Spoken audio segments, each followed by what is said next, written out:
বানাবো করে অবশেষে আজকে রাত্রে জিলাপি বানিয়ে নিলাম। আর জিলাপির রেসিপি যদিও আমি ভিডিও করিনি, কিন্তু আপনাদের সাথে মুখে মুখে রেসিপিটা শেয়ার করে দিব, যেহেতু জিলাপিগুলো অনেক ভালো হয়েছে।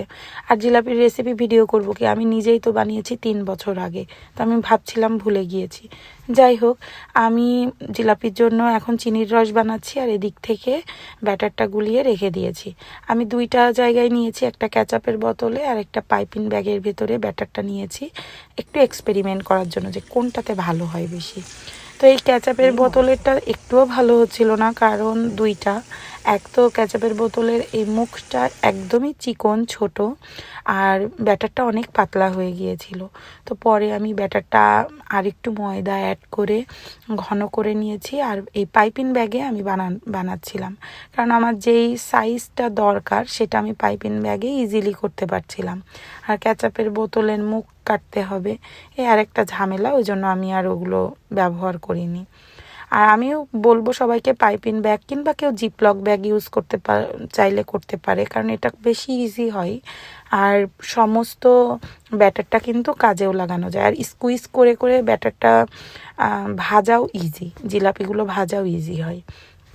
যাই হোক, এবার আপনাদের সাথে রেসিপিটা শেয়ার করে দিই।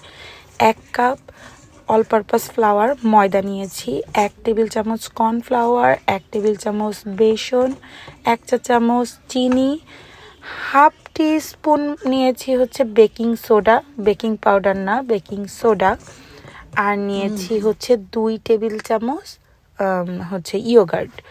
আর এটাকে ঠান্ডা জলে ঘন করে ব্যাটার করে নিতে হবে, অল্প অল্প করে জল দিয়ে দিয়ে ব্যাটারটা তৈরি করে নিতে হবে। আর ওই ব্যাটারটা তৈরি করে রেখে তারপর চিনির রসটা বানালে ব্যাটারটা এর ভেতরে সেট হয়ে যাবে। আর যদি কেউ কর্নফ্লাওয়ার ইউজ না করেন তাহলে চালের গুঁড়ো ইউজ করতে পারেন, বেসন যদি স্কিপ করতে চান তাও করতে পারেন, তখন চালের গুঁড়ো কিংবা কর্নফ্লাওয়ার 2 টেবিল চামচ দিয়ে দিবেন।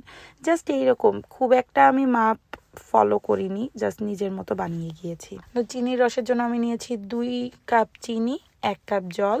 এটাকে জ্বালিয়ে একতার হওয়ার আগে আমি নামিয়ে ফেলেছি। অনেকে একতার বানায়, বাট একতার না বানিয়ে একতার হওয়ার আগে পর্যন্ত বানিয়ে রেখে এর ভেতরে হাফ লেবুর রস চিপে দিয়েছি। তো এই তো, তারপরে তো আমি হচ্ছে জিলাপিগুলো ভেজে সাথে সাথে চিনির রসে দিয়ে এপিঠ ওপিঠ করে ওই 15-20 সেকেন্ড মতো রেখে নামিয়ে ফেলেছি। এভাবে সব জিলাপিগুলো ভেজে নিয়েছে। আর জিলাপিগুলো আসলে অনেক ভালো হয়েছিল। আধিরা তো কিছুই খেতে চায় না, তো জিলাপি খেয়ে ও 7-8টা জিলাপি একবারে খেয়ে নিয়েছে। আমরা সবাই মোটামুটি খুবই পছন্দ করে খেয়েছি অনেক দিন পরে বানিয়ে। তো আশা করি আপনাদের রেসিপিটা কাজে লাগবে, যদি কেউ বানাতে চান